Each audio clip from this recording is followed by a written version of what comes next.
사도행전 22장 함께 같이 가겠습니다. 사도행전 22장은 제 성경 신약 227페이지에 있습니다. 사도행전 22장 22절에서 29절까지 말씀 함께 같이 보겠습니다. 사도행전 22장 22절에서 29절까지입니다. 모두 찾으신 줄 알고 제가 봉독합니다. 이 말하는 것까지 그들이 듣다가 소리질러 이르되 이러한 자는 세상에서 없애버리자 살려둘 자가 아니라 하여 떠들며 옷을 벗어 던지고 티끌을 공중에 날리니 천부장이 바울을 영내로 데려가라 명하고 그들이 무슨 일로 그에 대하여 떠드는지 알고자 하여 채찍질하며 신문하라 한대 가죽줄로 바울을 매니 바울이 곁에 서 있는 백부장더러 이르되 너희가 로마 시민 된 자를 죄를 정하지 아니하고 채찍질할 수 있느냐 하니 백부장이 듣고 가서 천부장에게 전하여 이르되 어찌하려 하느냐 이는 로마 시민이라 하니 천부장이 와서 바울에게 말하되 내가 로마 시민이냐 내게 말하라 이르되 그러하다. 천부장이 대답하되 나는 돈을 많이 들여 이 시민권을 얻었노라. 바울이 이르되 나는 나면서부터라 하니 신문하려던 사람들이 곧 그에게서 물러가고 천부장도 그가 로마 시민인 줄 알고 또 그 결박한 것 때문에 두려워하니라. 아멘. 잠깐 기도할까요? 오랜만에 기도합니다. 하나님, 우리 귀한 성가대가 찬양했던 것처럼 하나님께서 끝까지 우리를 사랑하신다는 그 사랑 우리가 날마다 찬양하고 또 믿음으로 믿고 믿음의 길 걸어가는 우리 성도들 될 수 있도록 축복하여 주시옵소서. 이 자리에 성령으로 임재하소서. 말씀을 전합니다. 전하는 자나 듣는 자나 성령으로 하나 되게 하시고 오늘 우리에게 주시기를 원하는 하나님의 말씀을 꼭 들을 수 있고 또 꼭 순종할 수 있는 능력의 은혜가 이 귀한 예배 가운데 임할 수 있도록 역사하여 주시옵소서. 우리의 마음을 사로잡아 주시옵소서. 말씀 앞에 집중하게 하시고 말씀으로 새로워지는 놀라운 역사가 있기를 간절히 바라오며 예수님의 이름으로 기도드립니다. 아멘. 왠지 모르게 기도하고 싶었습니다. 하나님께서 우리 가운데 역사해 주실 것을 바라는 마음으로 기도하고 또 말씀을 전하고 싶은 마음에 기도했습니다. 여러분, 우프다라는 말 아세요? 이게 신조어 같아요. 딕셔너리 사전에 있는지 없는지는 모르겠어요. 안 찾아봤는데. 그러나 우프다라는 말이 있는데 그게 무슨 뜻이냐면 우습기도 하고 슬프기도 하다라는 뜻에서의 말을 쓸 때 우프다라는 말을 씁니다. 옛날 동요 노래가 있습니다. 노래를 불러볼까 싶었는데 그냥 제가 얘기할게요. 귀여운 꼬마가 닭장에 가서 암탉을 잡으려다 놓쳤다네. 닭장 밖에 있던 배고픈 여우 옳거니 하면서 물고 갔다네. 꼬꼬대 암탉 소리를 쳤네. 귀여운 꼬마가 그 꼴을 보고 웃을까 울을까 망설였다네. 예, 이게 이제 동요입니다. 근데 우프다라는 말이 뭐냐면 이런 상황이에요. 이걸 웃어야 될지 울어야 될지 모르는 이 기가 막힌 상황들, 그것을 쓸 때 우프다라는 표현을 쓴다는 거죠. 제가 왜 이런 얘기를 하냐면 지금 바울이 우픈 상태에 있어요. 대체가 이걸 울어야 될지 웃어야 될지 모르는 이 기가 막힌 상황 속에 있단 말입니다. 그래서 대체가 그게 왜 그가 그렇게 우픈 상황, 울어야 될지 웃어야 될지 모르는 그 상황에 있고 그 상황이 우리에게 오늘 무슨 메시지를 주는지를 저와 여러분이 함께 생각해 보려고 합니다. 바울이 어떤 상황이 있었냐면 3차 전도 여행을 끝나고 예루살렘에 들어가서 선교 보고를 합니다. 그런데 교회에는 걱정이 있었습니다. 왜냐하면 바울을 반대하는 사람들이 바울이 오면 죽이려고 기다리고 있었습니다. 그리고 바울에 대한 오해가 있었는데 그 오해라는 게 바울이 많은 사람들한테 돌아다니면서 율법을 안 지켜도 된다고 이야기하고 있더라는 이야기가 돌았다는 거예요. 그래서 교회는 바울에게 선교 보고를 한 후에 너도 유대인으로서 율법을 잘 지키고 있음을 사람들에게 보여주라라고 하는 그 의미 속에서 결례를 행하라고 했고, 그래서 서원을 하고 나면 머리를 서원이 끝날 때까지는 머리를 안 자르고 있고 서원이 끝나고 나면 머리를 자르는 결례가 있는데 그 결례를 행하라는 겁니다.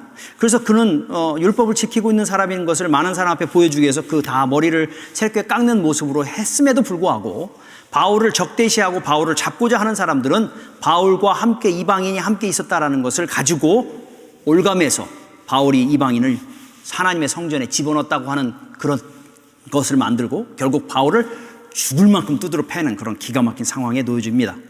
얼마나 죽을 만큼 두드러 팼는지 그가 걸어 다닐 수 없을 정도가 되어졌고 그것은 온 도시를 이렇게 혼란케 하는 그런 상황이 됐고 결국 천부장이 군인들을 데리고 와서 그들을 떨어쳐 놓아야 될 정도의 상황까지 왔습니다.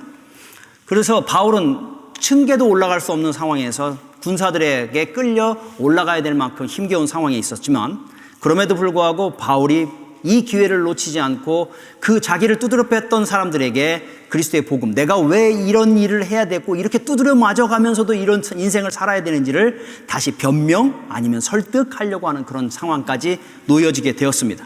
그래서 그 많은 사람들에게 다시 그가 그리스도의 복음을 전파하는데 그 복음을 전파하는 그 소리를 듣고 오늘 우리가 읽었던 22절 중간에 도저히 참을 수가 없어서 그 사람들이 난리를 치면서 뭐라고 그래요? 저거 죽이자. 저거 가만히 내가 살려두지 않겠다고 하는 난리나는 그 모습으로 그런 상황이 됐고 결국 천부장은 이거 무슨 큰일 나겠구나. 대처간 저 사람이 무슨 잘못을 했길래 저런 엄청난 폭동이 일어날까라고 싶어서 그 사람을 조사하고 신문하려고 하는 그런 상황까지 놓이게 되어집니다. 대처간 그 상황에서 바울이 왜 웃었을까? 왜 웃어야 될까? 울어야 될까? 망설일 만한 그런 상황이 있었는가? 저는 두 가지로 함께 생각해 보면서 우리에게 주시는 메시지가 무엇인지 이 아침 같이 함께 생각해 보려고 합니다. 첫 번째, 바울이 웃은 상황이 뭐냐면 22절, 23절에 있습니다. 한번 같이 가보죠. 22절, 23절 보니까 이 말을 하는 것까지 그들이 듣다가 소리질러 이르되 이런 자는 세상에서 없애버리자 살려둘 자가 아니라 하여 떠들며 옷을 벗어 던지고 티끌을 공중에 날리니라는 겁니다. 그런 바울의 복음을 전하는 바울의 모습을 보면서 유대인들이 바울에게 보인 반응입니다. 옷을 벗어 던지고 티끌을 날리면서 저거 죽여버려야 되겠다는 거예요. 저거 없애버리자는 거예요. 가만히 안 있겠다는 거예요. 이런 난리치는 그 모습, 분노를 표출하는 그런 모습을 바울이 보면서 바울이 무슨 생각을 했을까 한번 생각해 보세요. 바울은 그렇게 난리치는 그런 사람들의 모습을 보면서 첫 번째 웃었을 거라는 생각이 들어요. 왜 웃었을까요? 그게 누구의 모습? 이전에 자기의 모습이래요. 복음을 모르고 예수 그리스도를 만나기 전 자기의 모습을 지금 보고 있단 말이에요. 아무것도 모르고 무지하면서도 마치 모든 것을 아는 것처럼 난리치던 자기의 모습이 그들의 모습 속에서 보여지고 있기에 웃을 수밖에 없는. 여러분 마치 이런 거잖아요. 여러분이 부모로서 자녀들을 키우다 보면 여러분 무슨 상황이 되냐면 씨도둑은 못한다라는 것을 확인하는 시간이 있지 않습니까? 물론 잘하고 착하고 능력이 있어서 뭔가 잘하는 그런 모습을 볼 때도 즐겁지만 때로는 자녀에게서 뭘 봐요?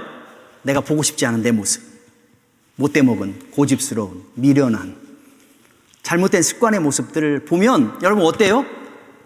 속상하고 안타깝지만 한편으로는 웃기다는 거죠. 어떻게 저렇게 나하고 똑같이 닮았냐는 거죠. 이런 모습들이 있는 것처럼 바울도 지금 그런 모습을 보고 있는 거예요. 그들이 그 복음을 듣고서 난리치는 그 모습이 이전에 나의 모습이었어요. 그래서 심지어는 두드려 맞아가면서도 그리스도의 복음을 전하려고 했지만 그럼에도 불구하고 그 복음 앞에 반응하는 그들의 모습을 보면서 웃은 거예요. 우스운 거예요. 그러면서도 불구하고 슬픈 거예요. 그러면서 하는 마음이 뭐예요? 내가 너희들과 같았다. 아니 너희들보다 너 더 심했던 사람이다. 그런데 내가 그리스도를 만났다. 그리스도를 만나서 내가 이렇게 변화됐으니까 너희들도 그 안에 그리스도의 복음을 들었으면 좋겠고 만났으면 좋겠다라는 그 간절한 마음으로 그들을 바라보고 있는 거예요. 여러분 바울이 그들을 바라보는 심정이 어떨까요? 아무것도 몰라요 지금. 자기가 이전에 아무것도 몰랐던 것처럼 그런데도 마치 모든 것을 아는 것처럼 교만한 자리, 미련한 자리, 어리석은 자리에 서서 난리치는 그 모습이 바로 나의 모습이었는데 그리스도를 만나고 나니까 그것이 얼마나 미련하고 얼마나 어리석은지를 알게 되었다는 거예요. 아무것도 가지지 않았어요. 그들이 유대인이라는 것이 뭘 그들을 갖게 하는 것도 아니에요. 그런데도 불구하고 모든 것을 가진 것처럼 마치 난리를 치고 소리를 치는 그들의 모습을 보면서 웃은 거예요. 우스우면서도 슬픈 거예요. 그것이 바로 바울의 지금 모습이더라는 겁니다. 그러기에 예수 그리스도 안에서 주신 은혜, 그것을 너희들이 좀 경험했으면 좋겠고, 그 예수 그리스도의 복음 앞에 너희들이 항복했으면 좋겠는데, 무조건 자기들이 가지고 있는 생각이 마치 맞는 것처럼, 자기들이 아는 것이 전부인 것처럼 오늘 이 복음을 거부하는 그들의 모습을 보면서 바울은 읍프다, 웃기기도 하고 슬프기도 한 그런 모습들을 지금 보고 있는 거예요. 바울이 얼마나 난리쳤을까요?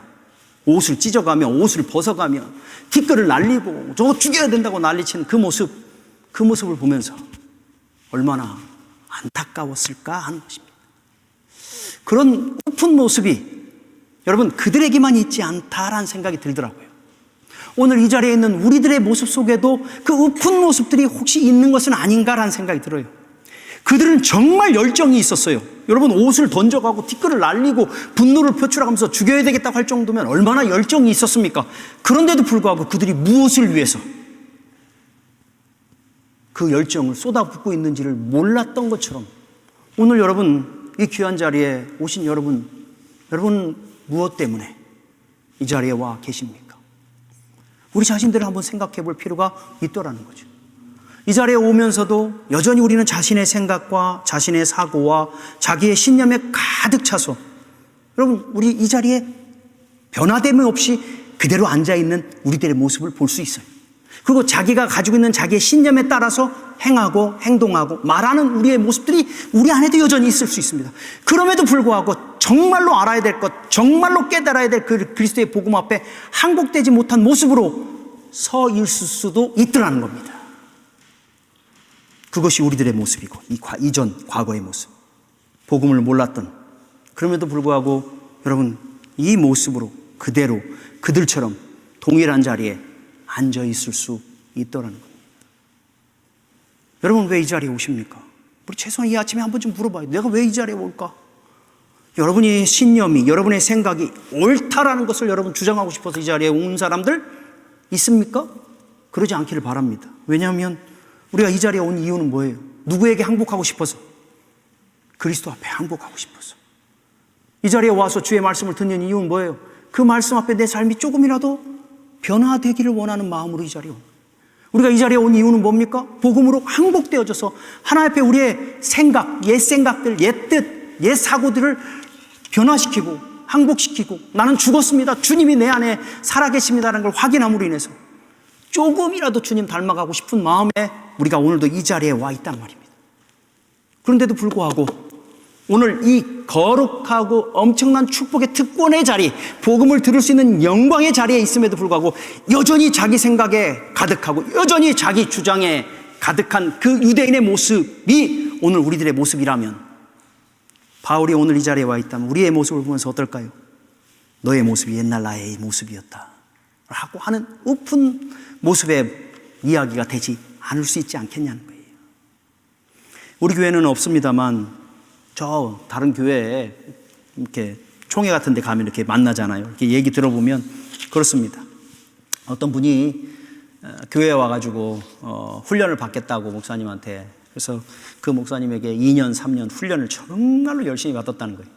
근데 열심히 받는데 하여튼 최선을 다해서 받는 모습에 목사님이 감동할 만큼의 그런 모습이었다는 거예요. 그런데 너무 재밌는 건 2년 3년의 모든 과정들을 다 끝나고 나니까 이 사람이 뭐라고 하냐면 왜 직분을 안 주냐고 난리를 치더라는 거예요. 그래서 너무너무 충격을 받았다는 거예요, 목사님이. 그러면 이분이 2년 3년 동안 열심히 훈련한 목적이 뭐예요? 직분 받기 위해서 그런 거예요. 목사님이 성경 공부할 때 직분이 우리의 명예가 아니고 이런 거 가르쳤겠어요? 안 가르쳤겠어요? 가르쳤겠죠. 우리가 왜 우리가 직분을 받는지, 교회 성경이 말하는 직분이 뭔지 가르쳤겠어요? 안 가르쳤겠어요? 다 가르쳤을 거예요. 그런데도 불구하고 2년 3년 그렇게 훈련 받고 나서도 마지막에 여러분 교회를 난리치면서 왜 직분 안 주냐고 난리치는 그 모습을 보면서 그 목사님이 하는 이야기가 뭐냐면 안 변하더라는 거예요, 사람이. 우픈 거죠, 우픈 거. 2, 3년 동안 뭐 했냐는 거예요. 그렇게 하나님 앞에서 복음의 말씀으로 훈련 받는데 하나도 변하지 않고 자기 생각 속에 자기가 얻고자 하는 것을 위해서 오늘 그 자리에 앉아있는 그 모습이 우프더라는 거예요. 우프더라는 거예요. 이걸 웃어야 될지 울어야 될지. 이게 여러분 오늘날 우리들의 모습일 수도 있더라는 거예요. 30년, 40년, 50년 교회를 다녀왔는데 우리의 삶은 전혀 변화되지 않은 이 유대인과 같이 복음이 들려지고 복음이 선포되어지는 이 축복의 기회를 얻었음에도 불구하고 여전히 내 생각이 맞고 내 뜻이 맞는 것처럼 여전히 고집된 모습으로 내 자신의 뜻을 관철하기 위해서 우리가 앉아 있을 수도 있더라는 거예요. 그러다 보니까 여러분 30년 40년 교회 다니면 교회에는 익숙해요. 교회 생활에 대해서는 아주 익숙합니다. 그러나 그 심령이 정말로 변화되어지고 항복되어지는 그 모습은 없을 수 있더라는 거예요. 그런 분들이 밖에 나가면 어때요? 모양은 기독교인의 모양이지만 속은 어때요? 세상과 다를 것이 하나도 없는 모습으로 나타날 수밖에 없는 거예요. 옷은 여러분 마치 짐승으로 얘기하면 오리 옷을 입었는데 입에서 얘기되어지는 이야기는 닭소리가 나는 것 같은 그런 상황이 되어줄 수 있더라는 거예요. 이게 오늘날 우리들의 모습이에요. 지금 이게 바로 바울이 이 유대인들을 바라보면서 엎을 수 있었던 것처럼 오늘 우리들의 모습에서도 그 모습이 나타날 수 있더라는 거예요. 열정이 있어요, 없어요? 열정이 있어요. 그런데 무엇을 위해서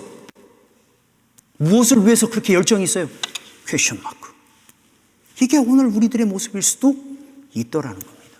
그러기에 오늘 이 아침 우리는 이 말씀 앞에서 내 열정이 있는 것은 아름다운 거예요.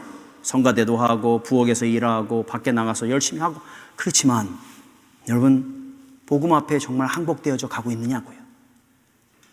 복음으로 인해서 내 삶이 점점점 그리스도로 변화되어져 가고 있냐고요. 그리스도의 말씀 앞에서 내 뜻을 내려놓고 주님의 말씀 앞에 항복되어지는 그 삶의 모습이 우리 안에 있냐고요.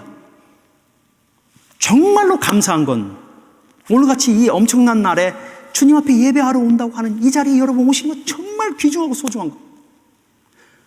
누가 오겠어요? 주님이 초청해서 불러주셔서 이 기회를 주신 것이 너무 감사할진데 오늘 우리 이 자리에서 그리스도의 복음이 우리에게 선포되어질 때 우리는 우리 자신의 모습을 주님 앞에 좀 발가벗은 모습으로 좀 내려놓고 우리의 삶이 어떠해야 되는지 좀 돌아볼 수 있는 그런 은혜가 있기를 좀 바라고 그래서 조금이라도 좀 변화되는 조금이라도 말씀 앞에 내 자신을 좀 항복시키는 그 결단의 역사가 정말 이 예배 가운데 있기를 주님의 이름으로 축복합니다. 여러분 그런 하루하루의 삶이 지나면 여러분 최소한 1년이 지나면 어느 정도 지날까요? 0.01초라도 바뀌면 여러분 10도 정도는 바뀌지 않겠어요? 우리의 모습이 10도 정도는 주님을 좀 닮아가지 않겠어요? 그렇게 30년이 지나면 여러분 완벽하게 바뀌지 않을지라도 최소한 15도 정도는 주님 닮아가는 모습으로 좀 바뀌어 있지 않겠어요? 그런데 여러분 우리 자신들을 한번 돌아봅시다. 신앙의 삶을 얼마나 생활했고 또 얼마나 교회의 문턱을 밟고 주님 앞에 나와 있습니까? 그럼에도 불구하고 열심은 있는데 혹 유대인과 같이 자기의 열심에 빠져 그것이 마치 믿음인 양, 신앙인 양, 그것이 맞는 것인 양 우리들의 소리를 외치고 있는 것은 아닌지 우리 자신들을 한번 돌아보라고 이 말씀이 우리에게 주시고 있더라. 그리고 여러분 주님 앞에 나올 때는 주님이 요구하는 게 뭐예요? 너 좀 어린아이 같은 마음 좀 가지고 와라. 어린아이 같은 마음. 어린아이는 뭐예요? 너 이거 잘못됐어. 그럼 좀 고치려고 하잖아요. 나 잘 몰라요. 배우려고 하는 마음이잖아요. 그게 어린아이 같은 마음이에요. 여러분이 50입니까? 60입니까? 70입니까? 그래서 생각이 잘 안 바뀝니다. 예, 괜찮습니다. 그러나 어린아이 같이 주님 앞에 주님 저는 잘 모릅니다. 가르쳐 주십시오 오늘도. 내가 어떻게 살아야 될지 라고 했을 때 최소한 여러분 마음속에 좀 도전되어지는 건 순종하려고 하는 결단의 모습으로 한 발자국만 정말 한 발자국만 좀 내밀기를 결단하면 여러분 1년 지나고 나면 많은 부분 주님 닮아간 아름다운 모습을 통해서 여러분이 있는 것으로 인해서 여러분의 가정이 훈훈하고 여러분이 있는 곳으로 인해서 여러분의 구역이 여러분의 교회가 훈훈해지는 그런 놀라운 역사가 일어나게 될 줄 믿습니다. 그러게 여러분 오늘 이 아침 우리가 결단해야 되는 건 나는 주님이 보실 때 오픈 사람인가? 이거 뭐냐? 너 몇 년 동안 교회 다녔냐? 근데 어떻게 동일한 그 자리에 그대로 있냐? 그러면서 하나님이 웃으시고 슬퍼하실 만한 모습으로 있는지 아니면 신앙이 점점점 나도 모르게 가랑비에 옷 젖듯이 점점점 주님 닮아가고 어저께까지는 아니 몇 년 전까지만 해도 저 사람이 저렇게 얘기하면 확 올라갔던 내 자존심이 어느 날 죽어있는 내 모습을 보게 되고 그것이 바더가 안 되고 그것이 힘들지 않은 넉넉한 주님의 모습으로 좀 변화되어져 가고 있는지 우리 자신들 좀 한번 좀 돌아보고 이제는 믿음의 자리에 늘 동일한 자리, 늘 거기가 아니라 한 발자국 주님 더 닮아가는 그런 아름다운 모습으로 설 수 있는 저와 여러분 되기를 주님의 이름으로 축복합니다. 두 번째, 읊은 일이 어떤 일이냐면요, 바로 천부장과 그 군사들의 행동을 보면서 바울이 웃었을 것 같아요. 그리고 슬퍼했을 것 같아요. 왜 그러냐면 바울이 이렇게 복음을 전하다가 이 유대인들이 난리를 치지 않습니까? 그러니까 천부장이 어떻게 해요? 이거 대체 왜 저 사람 때문에 이 사람들이 이렇게 난리를 치냐? 그게 궁금하잖아요. 그러니까 알아봐야 될 거 아니에요. 그러니까 그들을 때려쳐 놓고 바울을 어떻게 해요? 취조해라. 저놈이 뭘 저간 잘못하길래 이렇게 사람들이 난리를 치는지 취조하라고 이야기합니다. 취조가 어떻게 해요? 그 당시에 취조는 두드러 패는 거예요. 두드러 패는 거. 두드러 패면 술술 불게 돼 있어요. 없는 것도 있게 되는 거예요. 그러니까 두드러 패는 것이 가장 여러분 효과적인 거예요. 그 당시에 인권이 있겠어요? 없겠어요? 특별히 식민지를 많이 가지고 있는 로마로서는 그들을 취조하는 가장 쉬운 방법, 빨리 답을 얻는 것은 붙들어 놓고서 두드러 패는 겁니다. 그러기에 바울도 저거 좀 두드러 패서 대체 왜 저러고 있는지 좀 답 좀 찾으라고 하니까 백부장이 바울을 두드러 패기 위해서 묶습니다. 근데 어떻게 묶냐면요, 이렇게 기둥 있잖아요. 기둥에다가 팔을 이렇게 합니다. 그리고 여기다가 가죽으로 딱 묶어버립니다. 그럼 꼼짝 못 하잖아요. 그러고 나면 어떻게 해요? 등짝에다가 채찍으로 때리는 거예요. 근데 그 채찍의 끝이 뭐가 있어요? 쇠사슬이, 쇠 뭉치가 있고, 그 다음에 날카로운 뼈 조각들이 다닥다닥 달려 있어요. 그러니까 여러분 뭐예요? 우리가 고기를 절이듯이 여러분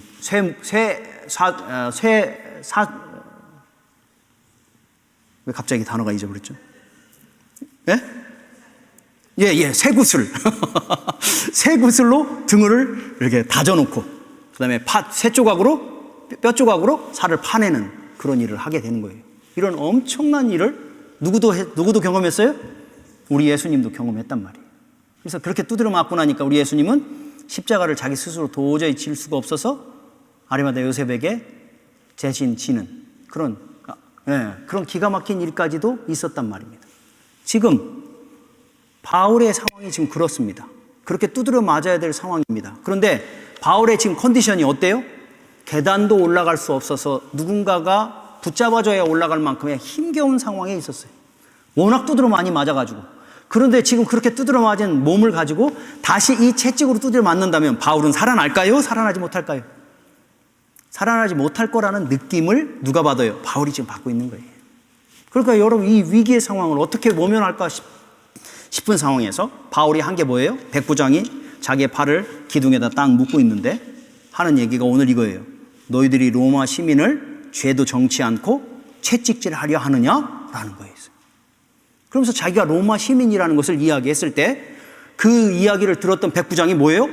로마 시민이야? 라고 하면서 천부장에게 얘기했고, 천부장이 와서 너 로마 시민이냐? 예스. 언제부터? 나는 나면서. 나는 돈 주고 사서. 이 차원이 다른 로마 시민이라는 것을 알게 되고, 결국 죄도 정치 않고 채찍질하려고 묶었던 그것 때문에 벌벌 떨고 두려워하는 그런 상황에 놓여지게 되어져 있다는 겁니다. 분명한 사실은 바울이요, 로마 시민의 권세, 로마 시민의 특권이 무엇인지를 너무 잘 알았어요.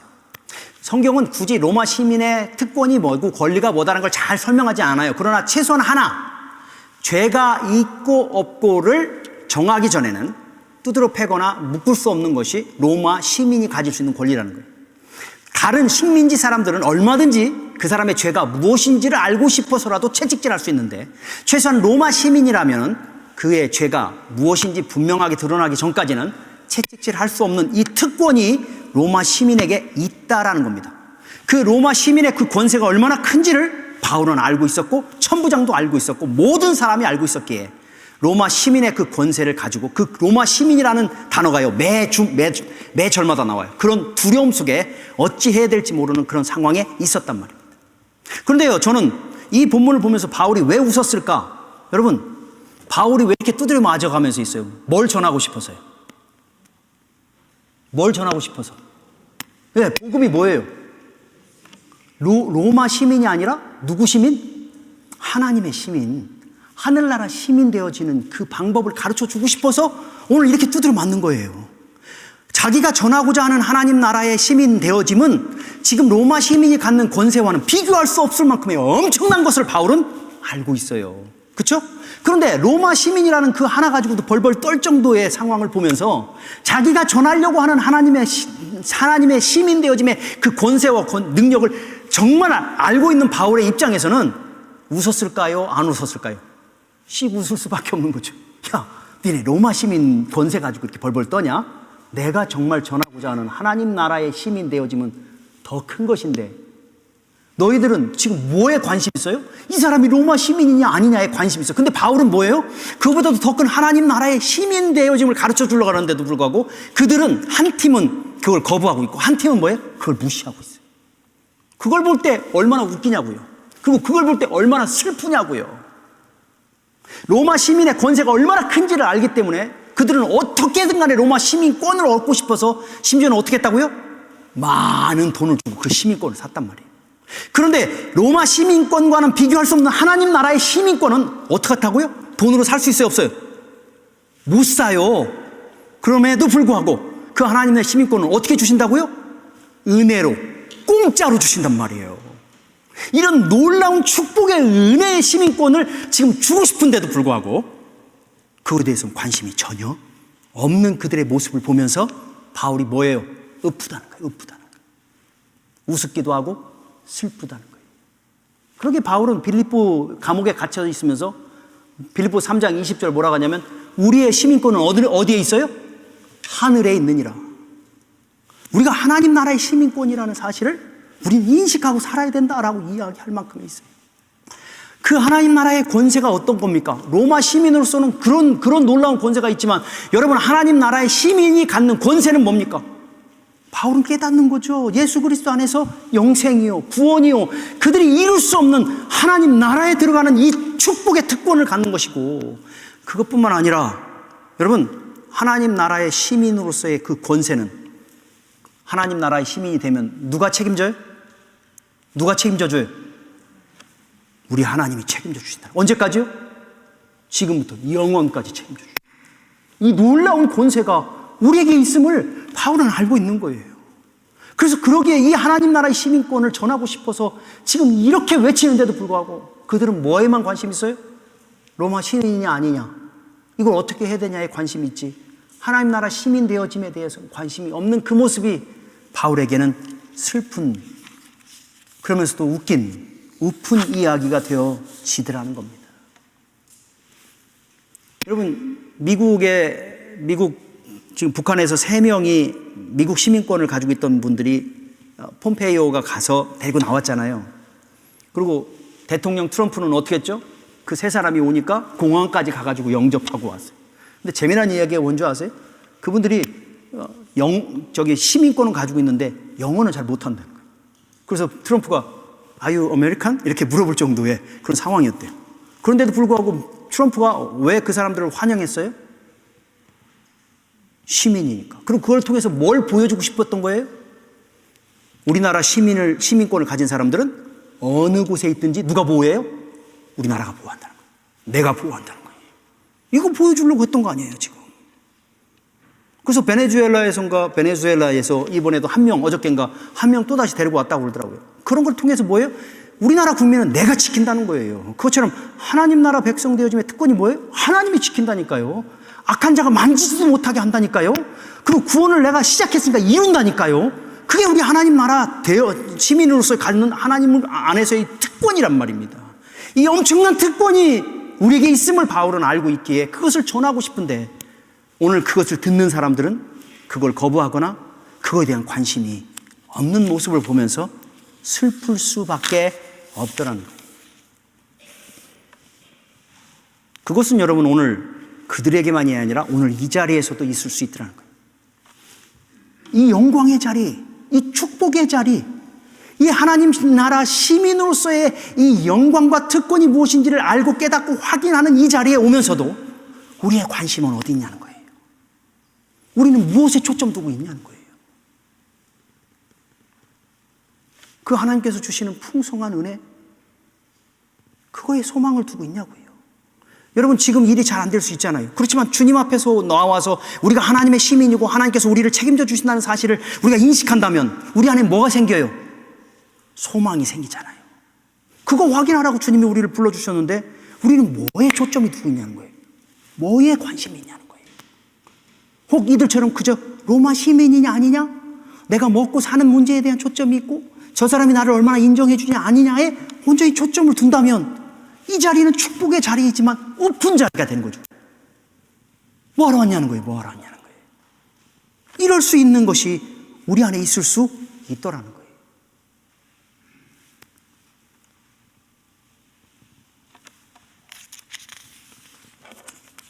우리가 오늘 주님 앞에 나왔습니다.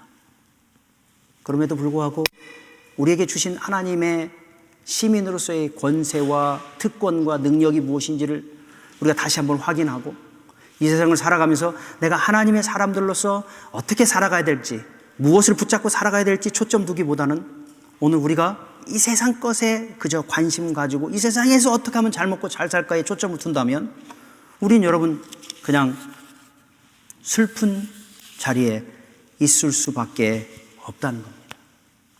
여러분, 천국 시민이 안 되면 어떤 나라 시민이 되는 거예요? 우리 권사님들 역시 이제 우리가 많이 공부해서 그래요. 여러분, 천국 시민 뭐 되든 안 되든 뭐 it's okay, 그냥 살지 이렇게 생각할 수 있는 사람들이 있어요. 아니요. 여러분, 천국 시민이 안 되면 우리는 어느 시민이 되냐면요, 그냥 중립적인 자리에 있는 게 아니라 사단의 시민이 되고 본질상 진노의 자녀의 시민이 되고 있는 거예요. 우리는 본질상 진노의 자녀의 자리에 있을 때는 우리는 어떻게 해요? 영원히 멸망받아야 될 자리에 있는 것입니다. 그런 우리를 하나님께서 예수 그리스도를 통해서 하나님의 시민 되어지고 영원한 소망을 갖는 자리에 옮겨 놓으신 겁니다. 그런데도 불구하고 우리가 하나님의 자녀로 옮겨 놓으셨는데도 불구하고 우리의 모든 생각이 이 본질상 진노의 자녀, 공중 권세 잡은 자의 자녀 같은 삶으로, 생각으로, 그래서 무엇을 먹을까, 무엇을 입을까, 무엇을 마실까, 무엇을 가질까, 세상의 정욕과 이생의 자랑과 안목의 정욕만을 위해서 우리가 이 자리에서 집중하여 살아간다면 우리 주님이 보시면서 우픈 거예요. 안타까운 거예요.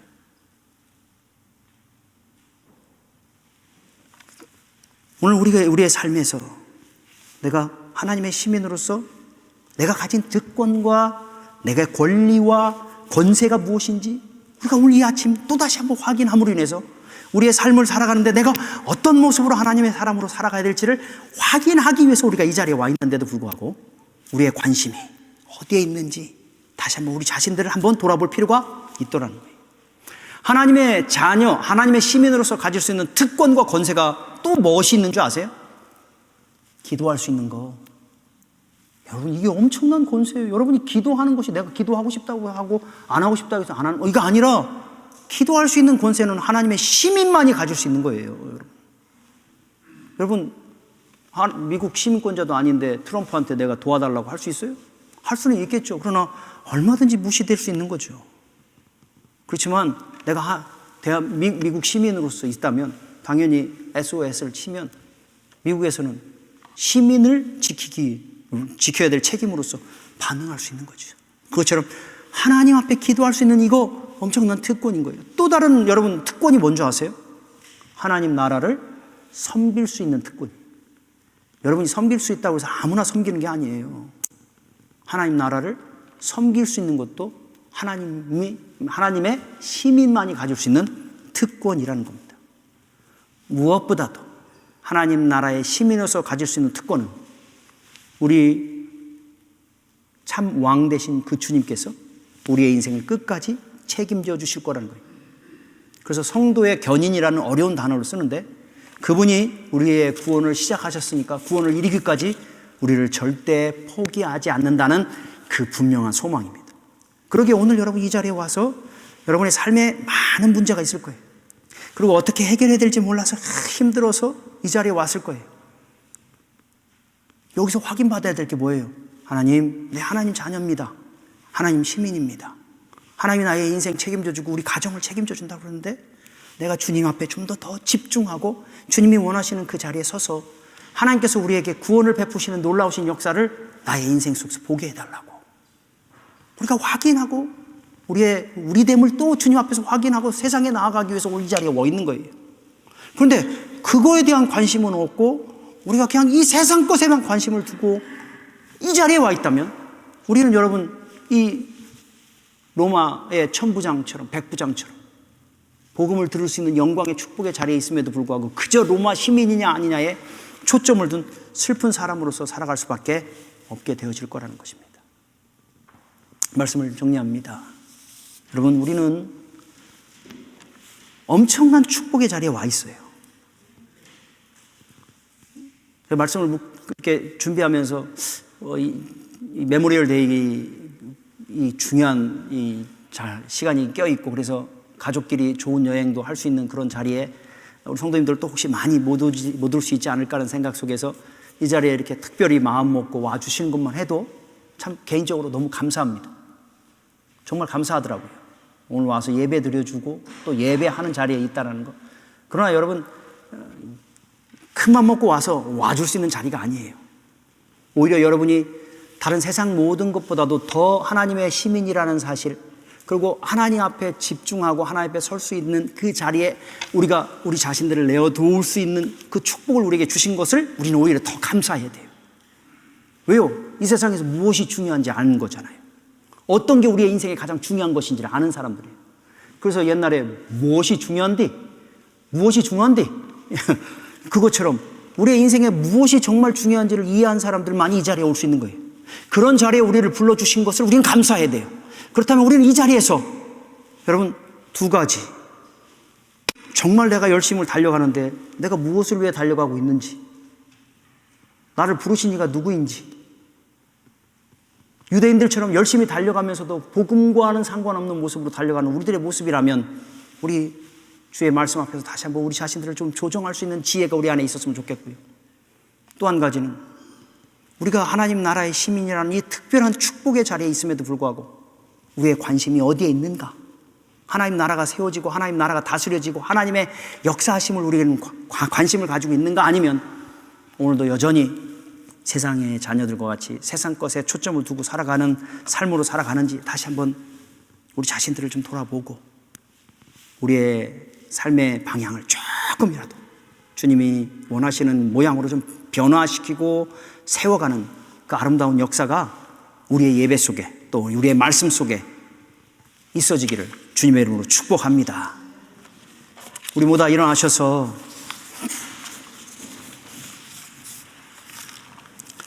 우리 여기에 모인 우리 주의 은총 받은 자여라, 우리 한번 좀 찬양해 봅시다.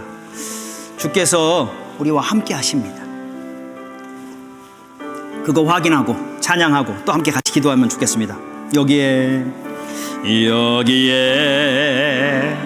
모인 우리 주의 은총 받은 자여라, 주께서 이 자리에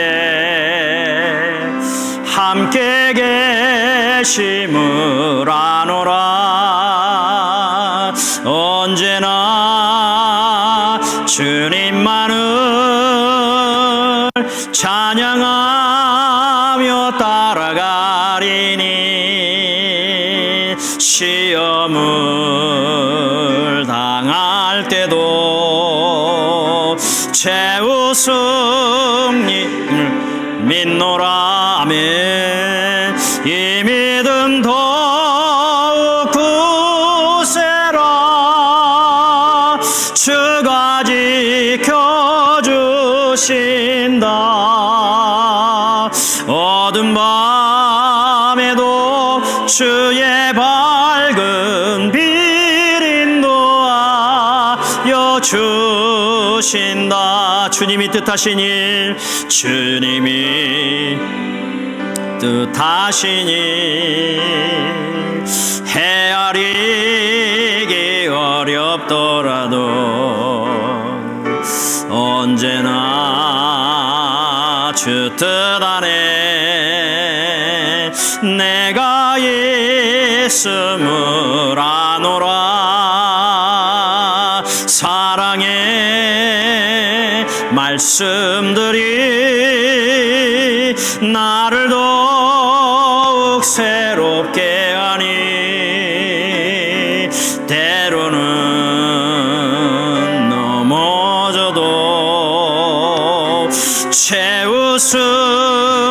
이를 믿노라며 이 믿음 더욱 굳세라 주가 지켜주신다 어두운 밤에도 주의 밝은 빛 인도하여 주신다 주의 뜻 이루어 주의 뜻 이루어지는 날까지 믿음도 세라. 아멘. 이 믿음 우리에게 있습니다. 이 믿음 가지고 함께 같이 기도합니다. 기도할 때 여러분 오늘도 주님 앞에 왜 왔습니까? 무엇에 집중하고 무엇에 초점 두고 우리의 인생을 살아가고 있습니까? 우리가 하나님 나라의 시민이라는 걸 이 자리에 와서 또다시 확인하고 그 시민으로서의 아름다운 권리와 권세를 가지고 이 땅을 살아가기를 원하여 주님 앞에 나왔는데 우리는 무엇에 두려워하고 있습니까? 무엇에 염려하고 있습니까? 우리를 승리케 하시고 우리를 이기시고 우리를 끝까지 지키실 그 하나님을 바라보면서 우리가 가져야 될 관심, 우리가 가져야 될 초점 어디에 두어야 될지 여러분 이 시간은 한번 좀 깊이 고민하면서 주님 오늘도 주님 앞에 나왔습니다. 내가 가져야 될 그 복음의 빛 앞에서 내가 항복되게 하시고 여전히 고집된 내 생각이 아닌 주의 말씀 앞에 순종하며 나아가고 하나님의 시민다운 아름다운 모습으로 이 땅을 좀 살아갈 수 있게 해달라고 내 가정에서 살아가게 해달라고 이 시간 한번 같이 헌신의 기도 같이 드렸으면 좋겠습니다. 기도하겠습니다. 주님 어느 순간 또 주님 앞에 살아가면서도 여전히 내 생각 내 뜻대로 내 고집대로 살아가는 나의 모습이 있습니다. 주님 무너뜨려 주십시오. 주의 복음의 말씀으로 무너뜨려 주셔서 하나님 내가 열심을 달려가지만 아버지 주님과 대적하는 어리석은 자리에 서지 않게 하시고 내 생각 내 뜻이 마치 하나님의 뜻인 양 착각하며 살아가지 않게 하시고 하나님 말씀 앞에 날마다 나를 변화시키는 놀라운 역사가 일어날 수 있도록 도와주시옵소서. 아버지 세상 속에 살아가지만 하나님의 시민임을 하나님의 권세의 자녀임을 아버지 믿게 하시고 하나님께서 우리를 지키시고 최후 승리케 하실 분명한 믿음을 가지고 하나님 오늘도 살아드릴 수 있도록 역사하여 주시옵소서. 커다란 산이 우리 앞에 덜컥 놓여있지만 어찌해야 될지 모르는 그 두려움 속에서도 여전히 우리 하나님께서 우리의 하나님의 백성들을 지키시고 책임져 준다는 사실을 믿는 믿음 가지고 하나님 앞에 우리의 생각을 더 집중하고 더 하나님 앞에 의지하며 나아갈 때 하나님께서 역사하시고 이루시는 놀라우신 일들을 우리의 삶 속에 분명히 경험하며 살아갈 수 있도록 우리 성도들을 붙잡아 주시고 은혜 베풀어 주시옵소서. 오늘도 하나님 이 귀한 구별의 자리에 불러주셨는데 하나님의 시민으로서 하나님의 백성으로서 하나님의 자녀로서의 아버지 믿음의 삶 다시 한번 힘있게 살아갈 수 있는 우리의 귀한 성도들 한 분 한 분 될 수 있도록 주님 축복하여 주시옵소서. 축복하여 주시옵소서. 오늘도 주의 말씀이 우리를 변화시키기를 원하는 마음으로 주님 앞에 나왔습니다. 나의 자아를 깨워주시고 나의 생각과 나의 모든 것들을 주의 십자가 앞에 내려놓게 하셔서 주님이 원하시면 순종하고 주님의 뜻이면 복종하고 따라가 아버지 어제보다 오늘 조금 더 주님 닮아가는 그 아름다운 모습이 우리 성도들의 삶 속에 분명히 드러날 수 있도록 축복하여 주시옵소서. 어디를 가나 무엇을 하나 세상 속에서 마치 실패자처럼 살아갈 수도 있지만 여전히 우리가 하나님의 시민이고 그 하나님의 시민을 하나님께서 책임져 주신다는 사실을 믿는 믿음 가지고 오늘도 주의 얼굴을 구할 때 주님 최후 승리를 얻게 하시는 놀라우신 역사를 우리의 삶 속에 분명히 경험할 수 있도록 축복하여 주시옵소서. 그래서 하나님의 시민으로서 하나님의 백성으로서 이 땅을 넉넉하게 이기게 하시는 하나님의 놀라우신 역사 하나님 이 세상 속에 선포하며 살아가는 믿음의 승리자들로 살아드릴 수 있도록 축복하여 주시옵소서. 이제는 우리 주 예수 그리스도의 은혜와 하나님의 극진하신 사랑과 성령님의 감화 감동 역사 인도하심이 이제 하나님의 시민다운 모습으로 이 땅을 다시 한번 살아가겠다고 하나님의 말씀 붙잡고 믿음의 길을 새롭게 걸어가는 우리 사랑하는 성도들 머리머리 위에와